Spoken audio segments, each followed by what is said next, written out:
4 children found dead at an illegal construction site in central China. Now outrage after journalists were attacked for trying to investigate. China is rolling out digital coupons in an effort to stave off a recession, but many residents point out fallacies. Internal documents obtained by NTD show the infected cases in Harbin city may be 200 times the official figure. Residents in China's northernmost province are worried that the epidemic has been seriously concealed by the regime. And U.S. Secretary of State Mike Pompeo slams China for failing to disclose the virus outbreak in a timely manner to the WHO.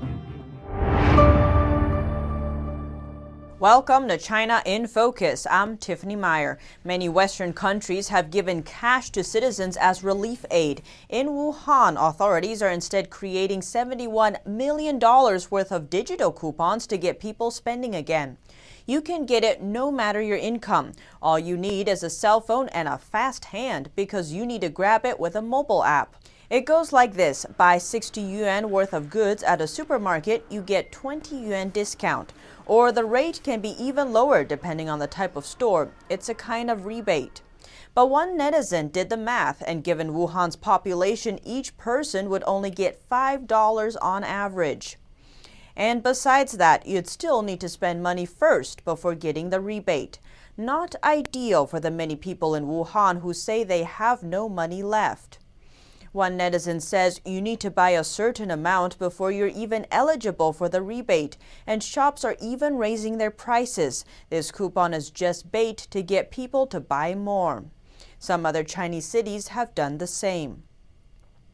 Chinese citizens see schools reopening as a sign that the situation is easing, but this video shows a school in Heilongjiang province closing again.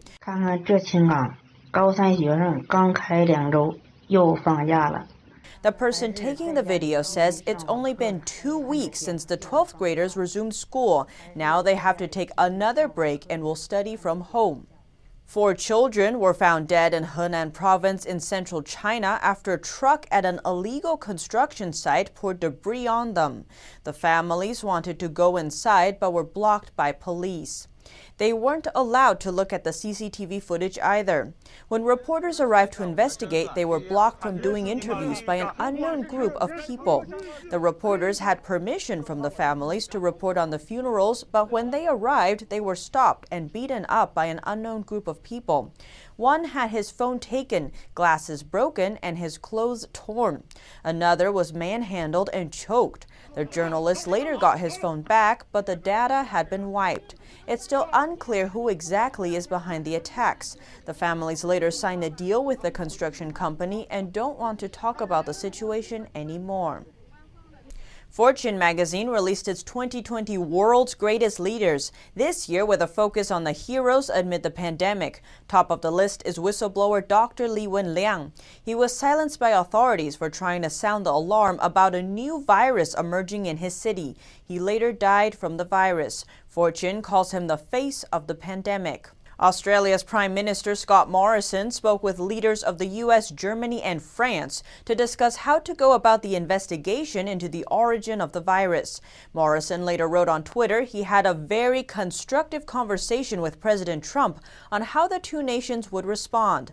His calls with France and Germany focused on the WHO and the need for greater international cooperation and vaccine development. It comes as world leaders are growing increasingly frustrated by China's lack of transparency and are calling for an independent investigation into the outbreak. In Europe, Sweden has become the first state to close all Confucius institutes, which many see as Trojan horses for the CCP. Analysts say this points to unraveling ties between Sweden and China. The UK is set to start human testing of a coronavirus vaccine candidate this week. British Health Minister Matt Hancock said Tuesday a vaccine developed by researchers at Oxford University is set to roll out on Thursday. According to a statement, the study will include 510 healthy volunteers. According to a press release earlier this month, this vaccine is one of the leading candidates currently in development globally. The vaccine combines a weakened common cold virus with genes for the coronavirus spikes or crown. And in Belgium, biotech firm Zentech says it has developed a new rapid coronavirus antibody test. They claim it has a 100% accuracy rate. The test takes 10 to 15 minutes. While the test can't detect if the virus is present in the body, it can detect if someone developed antibodies against the virus. The firm plans to produce 3 million a month. These tests could help countries determine when lockdown measures can be lifted. Internal documents show the infected cases in Harbin city may be 200 times the official number. Residents there are concerned the situation has been seriously concealed in China's northernmost province. NTD Xu Rong has more. A document sent from a CDC in Harbin city to high-level officials shows that 34 locals tested positive in a CCP virus antibody test in Harbin's Dawai district on April 10th. But the province's health commission reported only one case for the whole of Harbin city. That brought the total number of confirmed cases in the city to 2, not including asymptomatic and imported cases.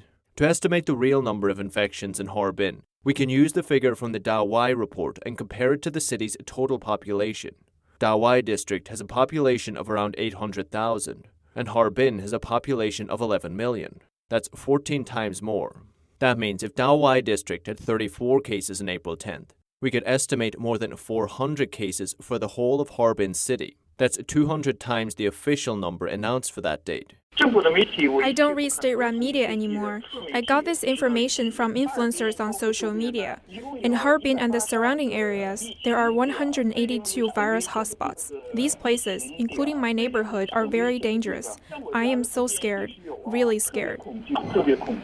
An exclusive internal recording of a meeting at a main Harbin hospital, obtained by NTD, reveals that the epidemic situation in Heilongjiang is now the worst in the country, and cases are still increasing. In the meeting, one staff member said that many infections are related to asymptomatic cases, and areas of Harbin city are going to be locked down again. The hospital warned staff not to eat out since many recent cases are connected to people eating out. One Harbin resident told us she feels the situation has worsened. It feels like the epidemic has spread and is not under control at all.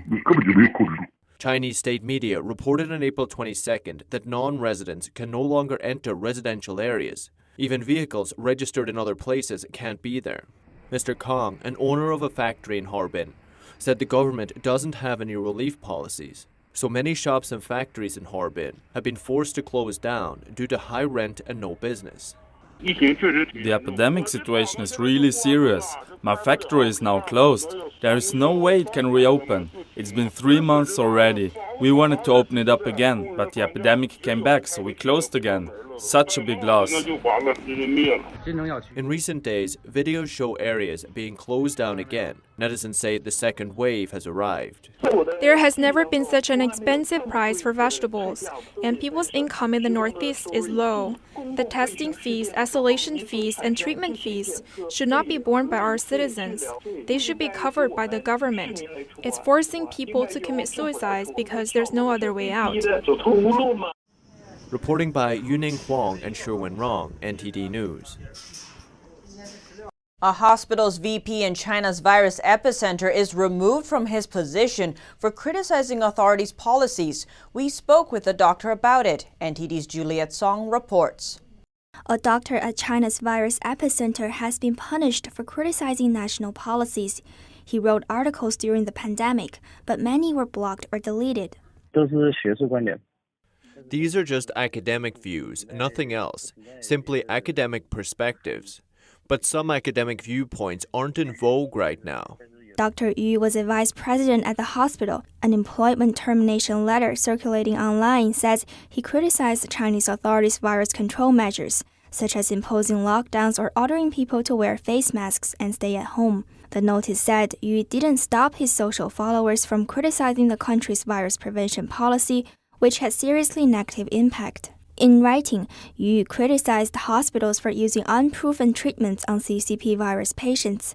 He said people can't rely on their own immune system to recover. He says taking a break, eating well, self-quarantine, and avoiding unnecessary medication can also help. Yu thinks such treatments are far more effective than antiviral drugs which haven't gone through clinical testing.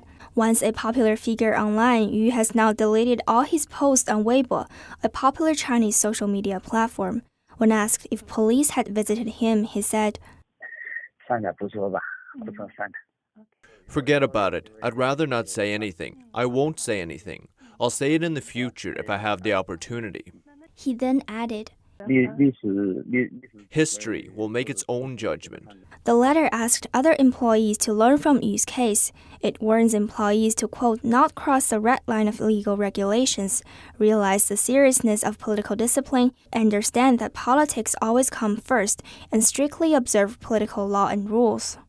Yu's co-workers say politics takes priority in Chinese hospitals. We have distorted his voice to protect his identity. I'll tell you one thing. Of the management team in our hospital, 9 out of 10 don't have a medical degree. Do you understand what I just said? Politics overrides everything. Yu's job removal sparked empathy from his peers. Another popular doctor posted on social media, there are too many people who can't tolerate different perspectives and opinions. Netizens also showed their support. One said, on the one hand, authorities honored the late Dr. Li Wenliang, who was reprimanded.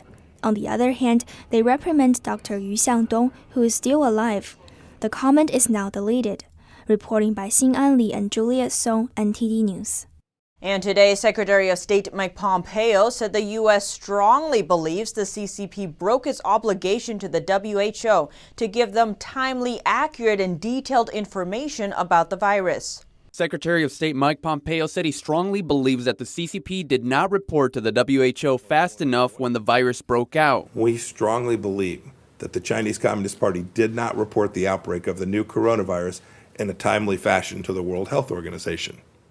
He went on to say that China has an obligation under WHO rules to give them detailed and accurate information quickly. Besides the slow response, he said the CCP still hasn't shared its sample of the virus, which could give more insights on how it has developed. CCP still has not shared the virus sample from inside of China with the outside world, making it impossible to track the disease's evolution. But Pompeo suggested that this isn't the U.S.'s job. In other words, because China joined the WHO is responsible for making sure China follows those rules. So he urged the international agency to enforce these rules for the sake of saving lives. Stay-at-home orders are set to expire at the end of the month, and many governors have not extended them. The nation's top 3 virus hotspots have fewer cases, plus drops in hospitalizations. NTD's Melina Weiskup has the updates. President Trump says that 20 states are planning to reopen. Georgia is one of them. Cases there have slowed in recent weeks. Despite criticism from some local mayors, the governor says it's time for the economy to recover. When we have more people moving around, we're probably going to see our cases continue to go up, but we're a lot better prepared for that now than we were over a month ago. The state's highest number of positive cases in a day, around 800. In recent weeks, that number has dropped by hundreds. Yesterday, only 23 tested positive in Georgia. Texas is eager to restart the economy too. They already opened state parks, with more steps to come Monday. They will consider the possibility of opening more venues like restaurants. And lawmakers in Wisconsin filed a lawsuit yesterday, opposing their governor's decision to extend the stay-at-home order until the end of May. But some states aren't quite ready to reopen yet. Massachusetts and New Jersey, 2 of the nation's hotspots, are seeing slight drops in the number of new cases and hospitalizations. New York continues to see declines too. Over 20,000 New Yorkers have died from the CCP virus. Nearly 500 lives lost every day this week. This is not going to be over anytime soon. Stay-at-home orders in New York, New Jersey, Massachusetts, along with 6 other states, continue until the middle or end of May. Melina Weiskup, NTD News. As the situation eases up in New York, the USNS Comfort will soon leave the state. Fresh air and open spaces are on the horizon for those stuck at home. The U.S. is set to reopen some of its national parks, as long as visitors and staff keep their distance. But in this time of trial, the beauty of springtime fills us with the peace and the hope of renewal. President Trump made the announcement on Wednesday.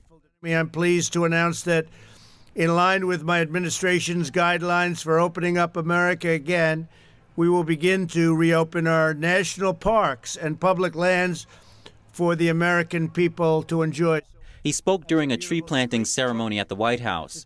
It was held to celebrate Earth Day, National Park Week, and the upcoming Arbor Day.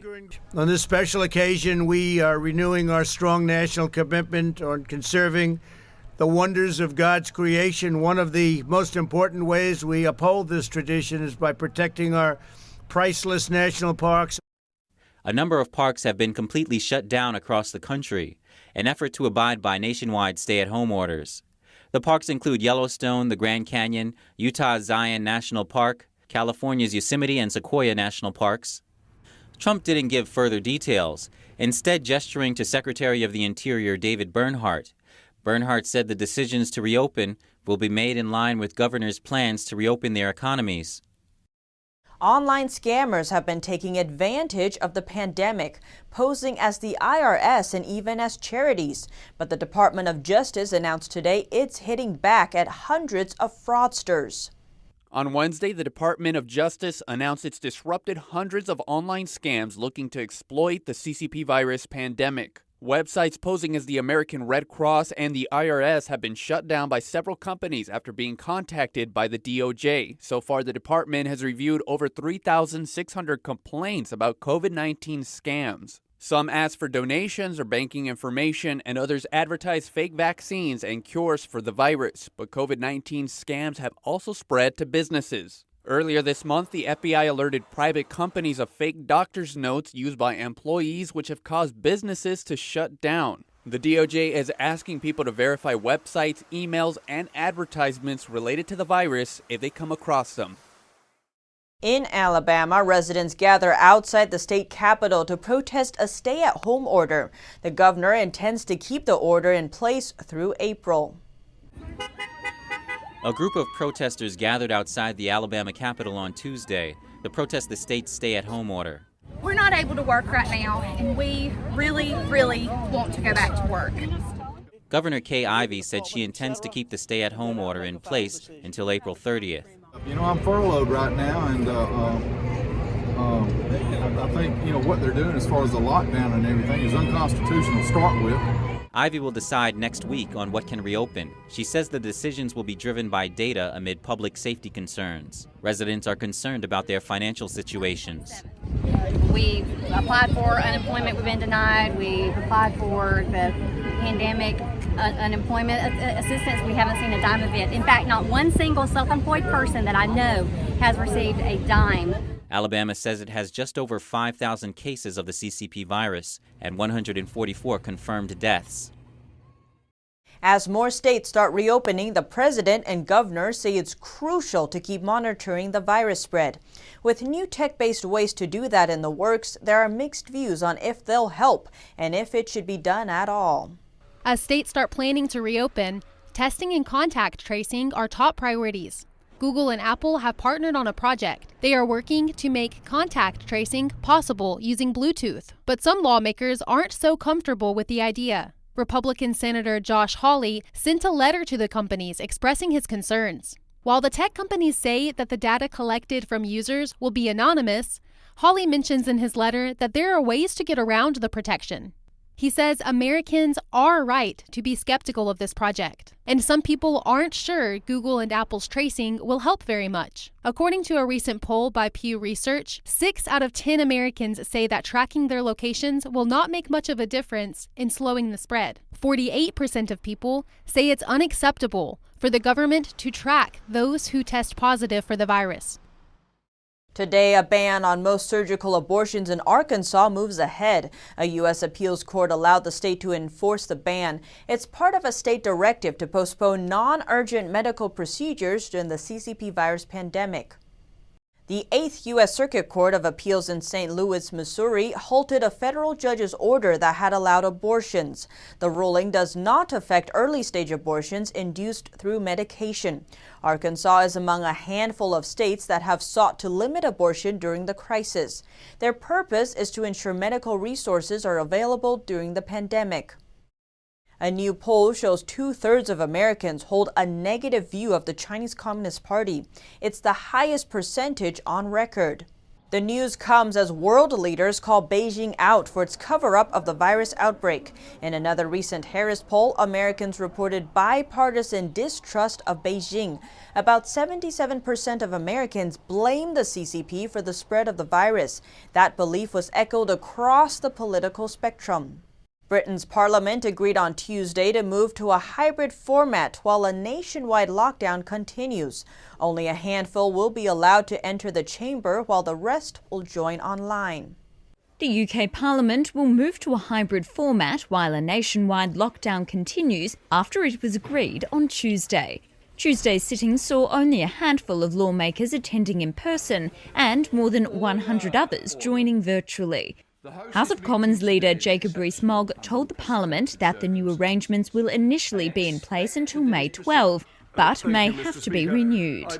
In 1349, when the Black Death affected this country, Parliament couldn't sit, and didn't. The session was cancelled. Thanks to modern technology, even I have moved on from 1349, and I'm glad to say that we can sit to carry out these fundamental constitutional functions.